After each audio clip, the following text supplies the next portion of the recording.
በጣም እወዳታለሁ። በጣም ነበር ማለት የምንከባከብላት ከቤት ውስጥ ልጅ አራተኛ ልጇ ነኝ። አረብ ሀገር ስትሰደድ ለእሷ በቃ ያለኝን ነገር አድርጋለሁ። ግን በስሟ የሆነ መሬት ገዛችና የዛሬ 2 ዓመት አካባቢ ሀገር ገብቼ ያንን መሬት እኔ በምልክላት ገንዘብ ማለት ነው። እናትሽ ነች? ከዛ እሱ መሬት በስም ያዙርልኝ ስል ወንድሜ ጋር ተመካክረው አይዞርም አሉ። በዛ ተጣላን ከቤተሰብ ጋር። እሺ ከዛ ስንጣላ በቃ እኔን አገለሉኝ እንዳለ ቤተሰብ እኔን እንትን አሉ። በቃ ለምንድን ነው ገንዘብ የምትጠይቂው እናትሽን አሉኝ። እኔ በእኔ ስም ለምን እኔ ብዙ አመት ተሰቃይቻለሁ፣ እርሜን ሁሉ ጨርሻለሁ በስደት ለምንድን ነው ሌሎች ልጆች እንዲካፈሉ ፈልገሽ ነው ወይ ምናምን በማለት ተጋጨን። በቃ አሁን ያለሁት እናቴን ሳናግራት ባለፈ ቀኔ ያለቅስና ከእናቴ ጋር መቁረጥ አልቻልኩም። ግን እነሱ ለእኔ የሆነ አስተያየታቸው መጥፎ አስተያየት ነው። በቃ እና እንዴት ትነግረኛለህ? እኔ ስደውላት አላቃትም ሁሉ ትለኛለች። ግን እኔ ወዳታለሁ እናቴ። ግን ሀዲስ 200,000 ብር ነው። የዛሬ ከ5 ዓመት በፊት የተገዛ መሬት ነው። አሁን ምንድነው እነሱ እያሉሽ ያሉት? ማለት መሬቱ ያንቺ አይደለም ነው? ሽጠን 200,000 ብር አንስጣት። ከዛ መሬቱ ባለፈ ሊሸጡት ታስማምተው የሆነ ጎረቤት መከረኝ። እንዴት ብርሽን ሊሰጡሽ ነው? ገንዘብሽን ይሰራል እኮ ያንቺ ብር፣ እምቢ በያቸው መሬቴን ነው ፈልገው ብለሽ በይ አሉ። ዘመድ ጋር እንዲሆነ በእኛ ባህል ሽማግሌ የሆነ ትልልቅ ዘመድ ይሰባሰብና ከዛ ብሩ የማን መሬት የተገዛው ሲሏት የሷ ነው። እዚህ ነው ወንድሜ ትልቅ ወንድሜ ሀይቅ ነበር፣ ሀይቅ የሚባል ሀገር ከዛ ሄዶ እዛ ነበረና እሱ ነው ሽጭና ብር ነው 200,000 ስጪ 600,000 ብር ሊያወጣ ነው ሽጠን እና አንቺ እንከፋፈል ጋር ወንድሟ ነው አለች። በቃ እኔ ግን ቆረጥኩኝ። ግን መልሼ አለቅሳለሁ ትዝ ለቤተሰብ ለምን እንዳረኩላል። እንደገና ደግሞ ገንዘቤን ፈልጋለሁ። ምንድን ማድረግ ግራ ገባኝ። እስከከረኝ ብሩ ሊሰጡሽ ከፈለጉ ለምንድን ነው መሬቱ በስምሽ እንዳይሆን የፈለጉት? ይገባል። ሽጠው ሊጠቀሙ እነሱ ለእኔ የሚሰጡኝ እኮ 5 ዓመት በፊት የተገዛ መሬት ነው። 200,000 ብር አውጥቼ ለማትረፍ ፈልገው ነው አትርፎኔ የሚሰጡኝ ያችን አይነቴን ነው። ያ 200,000 ብር ብዙ ይሰራል። ጎረቤትም ዘመድም ትልልቅ ዘመድ ይመክሩኝ።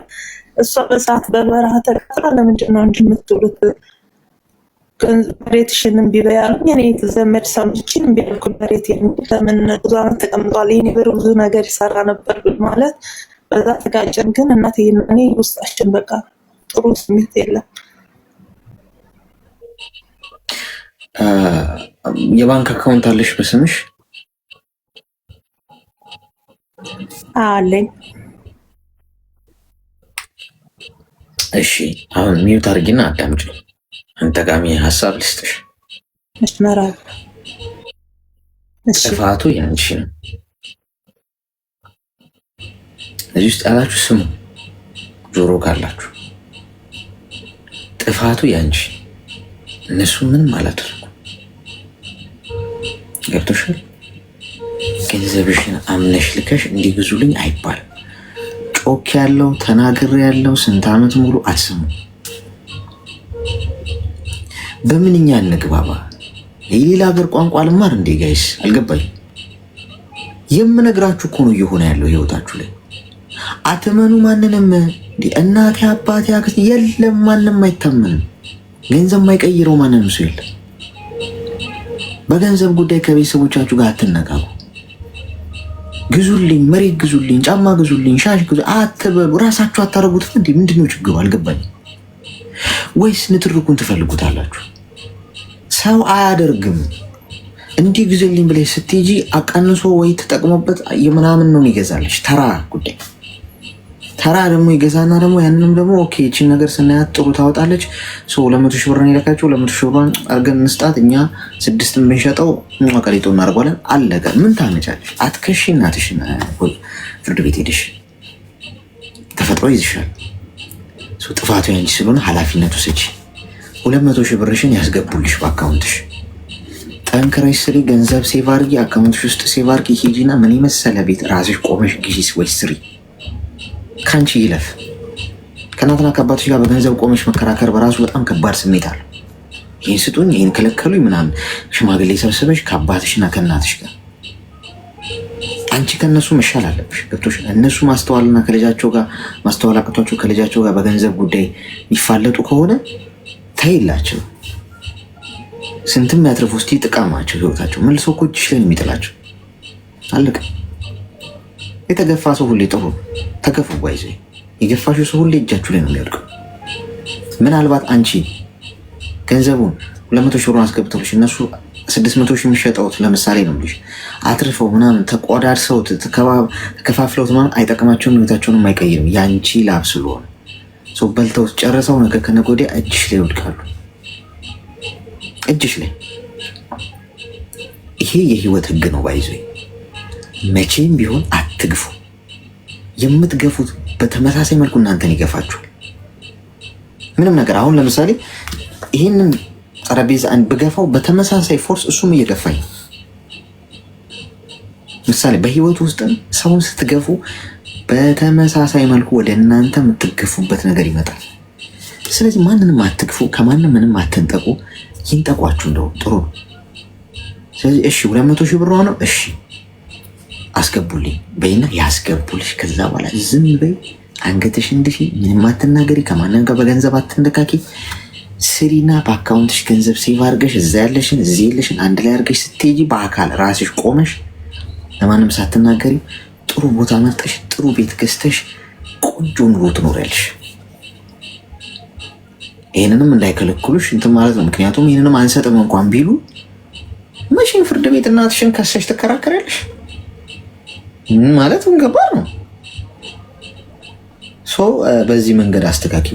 አሁን ይህን የምታደርጊው ምልሽን የሚዋጥልሽ ምን ሲሆን መሰለሽ? ኃላፊነት ስትወስጂ የኔ ጥፋት ስላመንኳቸው እንዲላኩ ብዬ ስለላኩኝ ብለሽ ኃላፊነት ስትወስጂ ያኔ ሰላምሽን ታገኛለሽ። ተግባባን?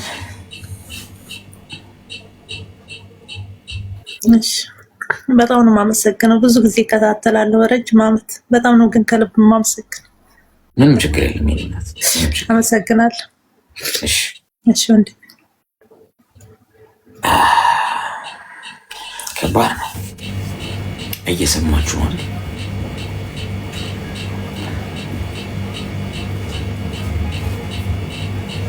እየሰማችሁ ነው። እንግዲህ ምከረው እምቢ ካለ መከራ ይምከረው። አባቴ እናቴ ያላችሁ አባት እናት ብቻ ሳይሆን ማንኛውንም ሰው እንዲያርግ ብላችሁ አላማችሁን ገንዘባችሁን አሳልፋችሁ አትስጡ። ትበላላችሁ።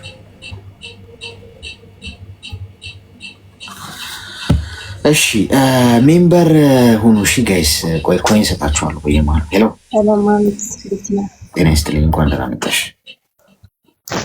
አልሐምዱሊላህ ከነገር ሰላም። ምንድን ነው ታፈነሻል? አይሰማም? አሁን ይሰማል። እሺ ምን እንታዘዝ? ብቻን ዘይን እኔ በፍቅር ምናምን አይደለም። ያኔ በእርግጥ ብዙ ሰው መክሮኛል፣ ግን መተው አልቻልኩም። አባቴን ካጣሁት 2 ዓመት ሆኖኛል። ያኔ በቃ አባቴ ለኔ እንዴ ትንሽ ወንድምም እንዴ ትልቅም በቃ ምን ልበል የሆነ የምትፈራው አባትም አይደለም። ብቻ በምንም አይነት መንገድ የሚገለጽ አይደለም። እና በሆነ አጋጣሚ በቃ ድንገት ሳይታሰብ በቃ አለ አይደለ በገዛ ጓደኞቹ በሚያምኑት በቃ እንትን ይላል በማትለው ሰው ወጥቶ ቀረና በቃ እኔ ሁሌ ስተኛም ሆነ በቃ አባቴን መተው አልቻልኩም። በእርግጥ እምባዬ ለሱም ለኔም እንደማይጠቅም አውቃለሁ፣ ግን በቃ ስለ አባቴ ሳስብ በቃ መኖር ሁሉ ያስጠላኛል። ከዛ መለስ ብዬ ደግሞ ነው ለወንድሞቼ ምናምን ብዬ ራሴን ደግሞ አረጋጋለሁ። አንድ ቀን ሳላለቅስ የምውልበት ቀን የለም። በዙሪያ ያሉ ሰዎች በቃ ምን ልበለ የሆነ በማልቀሴ ምክንያት ሁሉ ራሱ ሊልቁኝ ይፈልጋሉ ምናምን። እና እንዴት ነው በቃ ይህን ነገር መተው የምችለው? ምን ያህል ጊዜ ነው የሆነው? ይሄ ከሆነ 2 ዓመቱ አሁን የምታለቅሽው በደረሰው ሁኔታ ነው ወይስ ምንድን ነው የምታለቅሽው? በቃ በደረሰውም በቃ በሆኑ ነገሮች ሲከፋኝም አባቴ ቢኖር እኮ ብዬ እላለሁ። ስደሰትም አባቴ ቢኖር እኮ ብዬ አስባለሁ። የሆነ ነገር ባረኩ ቁጥር አባቴ በቃ በሁሉም ነገር ሌላው ቀርቶ በቃ የሆነ ራሴን ሳየው አባቴ ቢኖር እኮ ብዬ አስባለሁኝ። በቃ በሁሉ ነገሮች ለመተው በቃ ለመርሳት የሆነ ራሴን ደስተኛ ለማድረግ እሞክራለሁ። በጓደኞቼም ያኔ በቃ ምን ልበል ግን መለስ ብዬ ወደ ራሴ ስል ደግሞ በቃ አባቴ ስተኛም መጥቶ ግልጥ ይልብኛል። አነጋገሩም ሁሉ ነገሩም በቃ ምን ያህል ነው? አሁን 23 እስቲ ኢሜል ታርጊ። ምንድነው ስልክ የተደወለብሽ ነው የጠፋው? ለምንድን ነው? አልተደወለም። እሺ ኢሜል ታርጊ። አይታየኝም ፕሮፋይሏ። ኦኬ ችግር የለም። ዋናው መደማመጣችን። አንድ ነገር ልንገርሽ። አንደኛ 2 ዓመት በሆነው ጉዳይ ደጋግምሽ ስታለቅሽ ከሆነ ግጭትሽ ከፈጣሪ ጋር ነው። በቃ አባትሽን አተሻል አይደለም። ሞት በጣም አስከፊ ነገር ነው ማለት ሁላችንም እንሞታለን። ግን ደግሞ የምንወዳቸው ሰዎች ደግሞ በሞት ሲለዩን እኛ ቆመን ከባድ ስሜት አለው። ድጋሚ እንደማናገኛቸው ስናስብ ጥለውን ቢሄዱ ብንለያይ እኮ ሌላ ነገር ወይ ሌላ ሁኔታ ውስጥ ቢኖሩ መኖራቸውን ስናቅ ብቻ ኮንፈርት ይሰጠናል አይደል? በቃ አንድ ቀን እንገናኛለን፣ ያልሞት ሰው ይገናኛል በሚል ግን ሰው ሲሞት እና አልቅሰን ስንቀብረው ድጋሚ እስከ ወዲያኛው እንደማይመጣ ስለምናውቅ ያ ስለሚገለጥልን ያ ከባድ ስሜት ይፈጥራል በሰዓቱ። ግን ውሎ ሲያደር አባትሽን አልቅሰሽ ቀብረሽ ተሰናብተሽ ከዛ በኋላ በምትጓዣቸው የህይወት መንገዶች ውስጥ የምታለቅሽ የምታማሪ አባትሽ ላይ ዲፔንድ ሆነሽ እስካሁን ቢኖር እኮ እያልሽ ከሆነ ያለሽው አንደኛ በራስ መተማመንሽን እያጣሽ ነው የምትመጪው። ሁለተኛ ከፍተኛ የሆነ ኃጢአት ነው። ሰው ማልቀስ ያለበት 3 ጊዜ ነው ይባላል አይደል? ለቅሶ ላይ ነው በባህላችን ራሱ። ያው አንድ ሰው ነፍሱ ከስጋው ሲለይ ያው ታለቅሻለሽ ሲሞት። ከዛ ከኖረበት አካባቢ ሊቀበር ወደ ቀብር ቦታው ሲሄድ ታለቅሻለሽ። ያ ደግሞ የኖረበት ያደገበት ቦታ በቃ ጥሎት ነው የሄደው የሚለውን ስሜት ይፈጥራል። አይመለስም ነው። ከዛ ደግሞ መሬት አፈር ሲለብስ ደግሞ ታለቅሻለሽ። ከነዚህ 3 ጉዳዮች ውጭ የምታለቅሻቸው ለቅሶች ከፈጣሪ ጋር ከፍተኛ የሆነ ቂም እንዳለሽ ነው የሚያሳየው። ስለዚህ አሁን እርግፍ አድርገሽ ተይ። ከዛሬ ጀምሮ ተቀበዩ የተፈጠረው ነው። 2 ዓመት በሙሉ አንድ ጉዳይ ላይ ከሆንሽ ይሄ ትክክል አይደለም። ተቀበዩ። በቃ አባትሽን ብዙ ሰዎች ከዚህ ውስጥ በሞት ያጧቸው ሰዎች አሉ፣ ግን ደስተኛ ሆነው ይኖራሉ። ያ ማለት እነዛን የሚወዷቸውን ሰዎች በሞት ስላጡ ደስተኛ ናቸው ሳይሆን በቃ ተቀብለውታል። ሞት የምንቀበለው ጉዳይ ማንቀይርም ጸጋም ጭምር ነው እኮ አይደል? ስለዚህ ምንድነው መሆን ያለብሽ? ከዛሬ ጀምሮ እርግፍ አድርገሽ ተይ። አንድ ያልቅሰሻል፣ ወጥቷል። አባትሽ በህይወት እያሉ እንድትሆኝላቸው የሚፈልጉትን ሰው ለመሆን ጠንክረሽ ስሪ። በራስሽ ቆሚ። የሆነ ነገር ሲገጥምሽ አባትሽ ቢኖሩ ምንም አያረጉልሽም። አንቺ ራስሽ ነሽ። አሁን 23 ዓመትሽ ነው። ሁሉ ነገር የምትወጪው አንቺ ነሽ። ስለዚህ ይህንን ነገር ተገንዝበሽ ጠንከር። ነገሮች አይቀሉም፣ እኛ እንጠነክራለን እንጂ። ተስፋ አስቆራጭ ነገር ቢኖርም እኛ እንበረታለን እንጂ ነገሮች አይቀሉም። ድቅድቅ ጨለማ ቢከባችሁ፣ በፈተና ውስጥ ብትሄዱ፣ ብትጨነቁ፣ ብታለቅሱ ያ ያላችሁበት ድቅድቅ ጨለማ አይቀልም። እናንተ ክንፍ አውጥታችሁ ትበራላችሁ እንጂ ወደ ላይ ከፍ ትላላችሁ እንጂ። ስለዚህ ይህንን በደንብ አድርገሽ አስምሪበት። አለበለዚያ ደጋግመሽ የምታለቅሽ ከሆነ በህይወትሽ ውስጥ ሌላ ያለን ሰው ደግሞ ይወስድብሻል። እንደዛ ነው። ተግባባን? ተግባባን። እኔም አመሰግናለሁ። መልካም ቀን። እሺ፣ ከባድ ነው።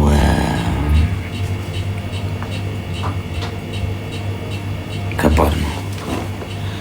እሺ እንቀጥል እስቲ። ሀዘን ነው 2 ዓመት በሙሉ። ቆይ ኮይን ላስቀምጥላችሁ። ኮይን ላስቀምጥላችሁ። ዝናብ ሊዘንብ ነው በፈጣሪ ስም። እኔ ግን ዱባይ ግን የገባው መንፈስ ግን ምንድን ነው ጎበዝ? እንዴ የኢትዮጵያው መንፈስ ተጋባበት እንዴ ዱባዩ አየር እንዴ ጋይስ። ዝናብ አረ የዝናብ ያለ ስንል ስንት ዓመት ሙሉ የኖረን ሰዎች ዘንድሮ እኮ ከባድ ነው። በቃ እንዴ እዚህ ሀገር እኮ ዝናብ ሲዝም ተሳቀቅን እኮ ጎርፍ ነው። በቃ በጎርፍ ተጥለቀለቅን እኮ።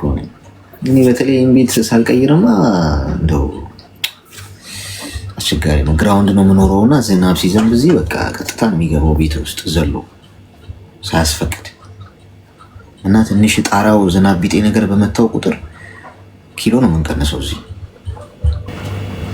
ኢትዮጵያ ነው የሚያዋጣው። እነዚህ እርሻ የለ ምን የለ አሸዋ ላይ መዝነው እንዴት ነው እየቆም በረሃ ላይ። እሺ ሄሎ ጤና ይስጥልኝ። ይሰማል? ሰላም አሌክስ፣ እንዴት ነህ? ጎርፉ ይዞ ሳይሄድ ቶሎ ወሬ ልጨርስ። ይሰማል? እንደነው አሁንማ ቤቴ ውስጥ እኮ ጀልባ ገዝቻለሁ። በጀልባ እኮ ነው የምንቀሳቀሰው እየቀዘፈ። እግዚአብሔር ይሁን። እሺ ምን ልታዘዝ?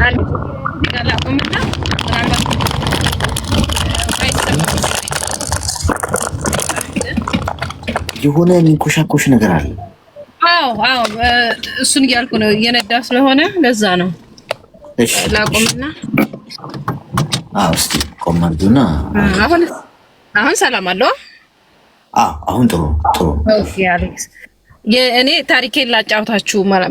አንዳንድ ሰዎች ምናልባት የሚማሩበት ከሆነ እኔም ደግሞ ያልቋጨሁት ነገር ስላለ ማለት ነው። እኔ በጣም ትልቅ ነው። የልጆች እናት ነኝ። ከባሌ ጋር በአጋጣሚ በቤተሰቦቹ ምክንያት ተፋተናልና የተፋታንበት ምክንያት በጣም አንዳንድ ጊዜ ሰዎች በህይወትህ ሲገቡ በተለይ ቤተሰብ ጥሩ አይደለም። ምንም የኔና እሱ ጸብ ምናምን የለንም፣ ግን በቃ እግዚአብሔር የፈቀደልን ጊዜ ስለሆነ ይሄ ሆነ። ህይወታችንን እየኖርን ነው፣ ግን ከተለያየን ኦልሞስት ወደ 5 ዓመት ምናምን ሆኖናል እና የ4 ልጆች እናት ነን። ግን ምን አለ መሰለህ እኔ አሁን ወደ ሌላ ሪሌሽንሺፕ ለመጀመር ስል አልቻልኩም። ከአንድም 2 ሰው መጥቶ የእውነት በጣም አላቸው የሚባሉ ሰዎች ናቸው፣ ግን ውስጤ እስካሁን ድረስ መቀበል አቃተው። ገብቶሃል? በቃ የኔን ሰውነት ለሌላ ሰው አሳልፎ ለመስጠት በዛ ላይ ደግሞ ልጆች ሲኖሩ ይገባሃል አይደለ?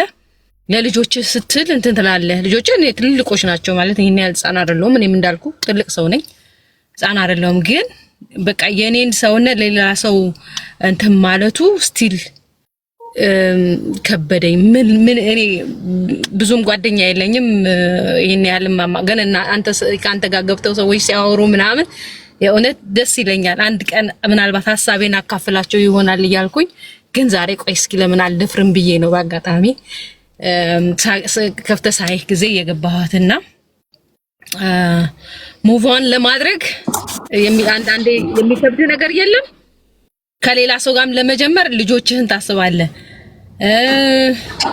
በቃ የሆነ ምስቅልቅል ያለ ስሜት ወይ ከዚህኛው ወይ ከዛኛው ያልሆንክበት አይነት ነገር የለም። እንደዛ ነውና ምን ላድርግ እስኪ። እኔ በእውነት ለማንም እንትን ብዬ አላውቅም፣ ግን በቃ እንደው ለሰዎች ተሰብስበው ዛሬ ማማት አይደለ በቃ እንደ ንስሐ ይቆጠርልኝ ብዬ ነው የመጣሁትና እስኪ ምን ትለኛለህ አሌክስ? አንተንም ጎርፍ ከመውሰዱ በፊት አሁን ምን ያህል ነው እድሜሽ አሁን ያለሽበት? ወይ እኔ ቦቨ 40 ነኝ። አይገርምህም? ኦኬ ሶ ባልሽን አሁን ድረስ ታፈቅሪዋለሽ? የቀድሞ ባልሽ? በጣም ምክንያቱም እኔ ምንድነው የሚባለው የረጅም ዓመት የህይወት ጓደኛዬ ነው። አዘ ወንድም፣ አዘ እህት፣ አዘ ፋሚሊ ሁሉ ነገር ያው ስቲል አሁን ራሱ ተለያይተናል፣ ግን በጣም አዘ ጥሩ የሚባል እንትን ነው ያለ ግንኙነት ነው ያለ ማለት መጥፎ አይደለም እንዳልኩህ ነው። በአጋጣሚ የሆነች አይ ዶንት ኖ ልንገራችሁ ይሁን አልንገራችሁ አላቅም፣ ግን እህት አለችው አገር ቤት የምትኖር ገብቶሃል እና እኔና እሷ ይሄን ያህል ለነገሩ ቤተሰቦቹም ሲጀመር እኔ እንደማይወዱኝ ያውቃለሁ። ለምን እኔ የሌላ እምነት ተከታይ ነኝ፣ እሱ ሌላ እምነት ተከታይ ነው። ግን እኔና እሱ ያው የልጅነት የምትለው አይነት ጥሩ ቦንድ ነበረ በማንም ሳይገባብን በፊት ማለት ነው። እና አጋጣሚ እኔ ዩቲዩብ ጀምራለሁ። ዩቲዩብ ጀምሬ አንዳንድ ነገሮች እሷ ከኔ ቀድማ ስለነበረ እንድታስረዳኝ ብዬ እንትን አደረግን ማለት ነው እንጂ እዛን ያህል እንዴት ነው የቤተሰብ የጓደኛ አይነት እንትን ግንኙነት የለንም ጭራሽ። ግን አንድ ቀን ምን አደረገች መሰለህ? ይሄንን ራሱ ከአይምሮዬ አንዳንዴ እንትን ይለኛል ለምን የሚለውም ለራሴ መልሼ መልስ ስላላገኘሁለት ማለት ነው። አንድ ጊዜ ፎቶ የራሷን አውልቃ ፎቶ ላከችልኝ ማለት ነው። አሁን ያንን ፎቶ ልካለኝ ወይ አንተ እህትህ እኮ ፎቶ ላከችልኝ። እንግዲህ አስብ፣ እሷ አጠገቤ ቁጭ ብሏል። እኔ ፎቶ ላኪልኝ ያልኳት ነገር የለም፣ አልተላላክንም። ከዛ ፎቶሽን ላኪልኝ አለች። ከዛ ፎቶ ለምን ምን ያደርግልሻል ብዬ ስለ አይ ለሌላ ሰው ባሳየው ማለት እንግዳ ሌላ ሰው ሲመጣ የእህትህ ምንድነው ሚስት ብትባል ላሳይ ብላ አለችኝ። በእርግጠኝነት የምነግርህ እግዚአብሔር በሚያውቀው እኔም ብሎ የሚጠይቃት ወይም ደግሞ የእህትሽ የወንድምሽ ሚስት ብሎ የሚጠይቃት ፎቶ የዚህን ያህል የለንም። ግን ስትጨቀጭቀኝ ጊዜ አንተ ምን ላድርግ ልስጣት ወይስ ልቶ ስላ እኔ ስጫት አለ ማለት ነው። ላኪላት አለ ላኩላት። የኔን ፎቶ ጠየቀችኝ፣ እሷን ልካልኝ። ከዛ በኋላ የኔን ስትጨቀጭቀኝ ጊዜ ላኩላት ማለት ነው የኔን ፎቶ።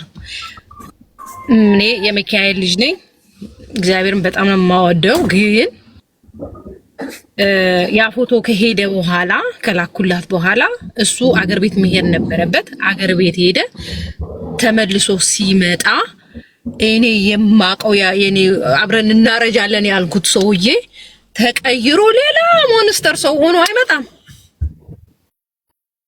ገባ?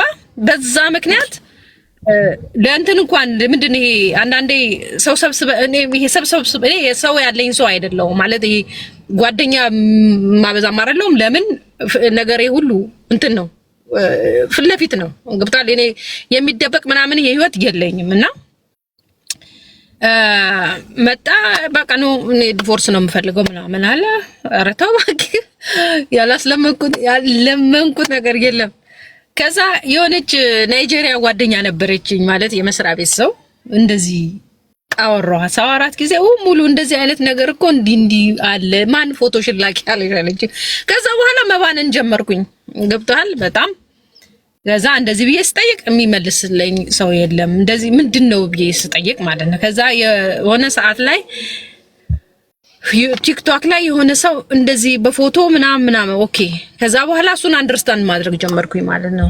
ምክንያቱም እኔን ሲያይም በጣም ነው የሚናደደው። ያ የነበረው ልክ እንደማያውቀኝ እኔ ሞንስተር የሆንኩበት እስኪመስል ድረስ ማለት ነው። እና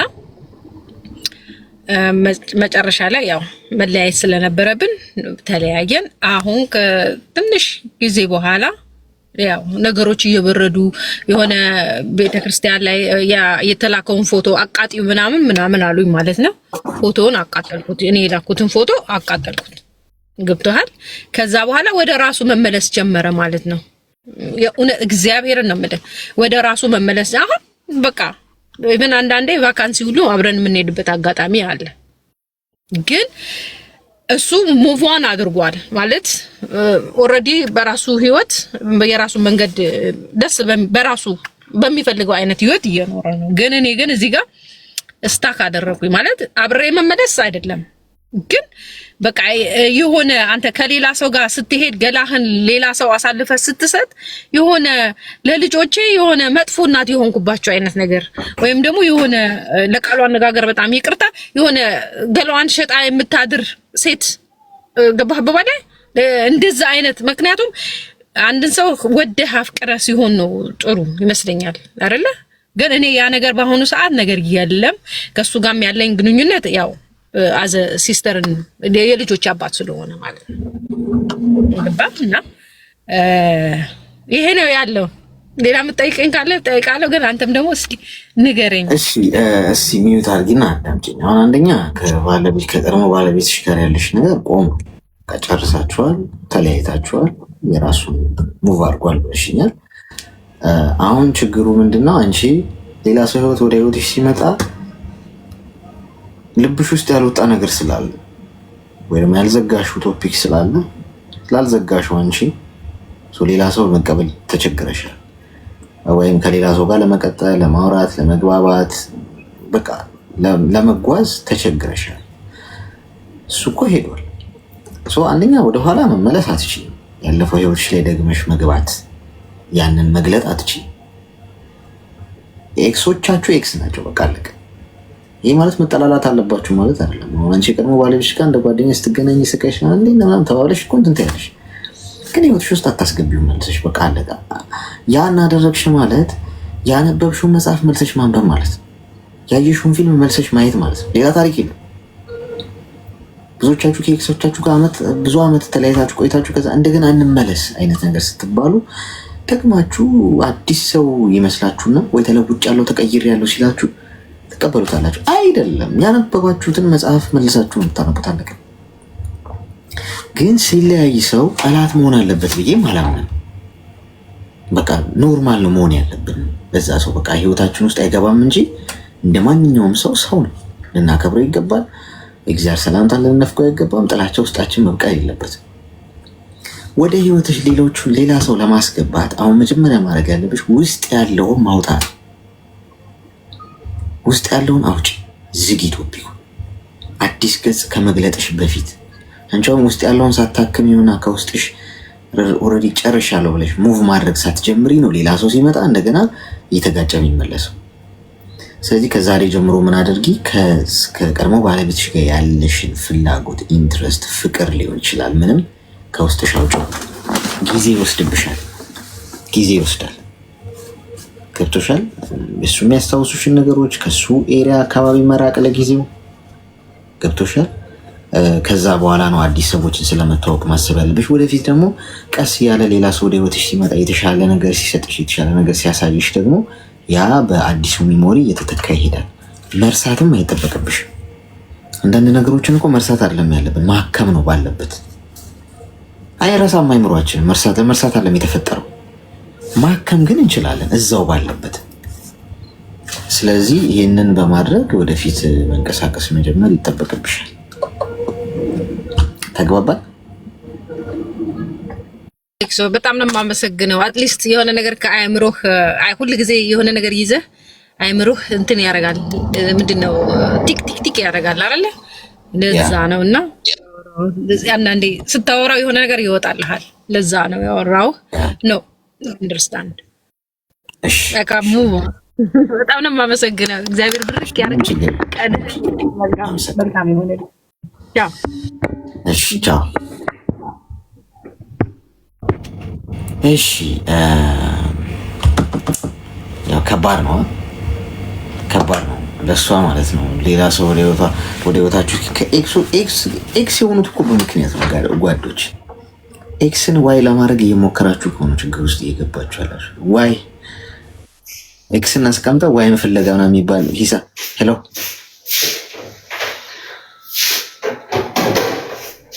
ምንድነው?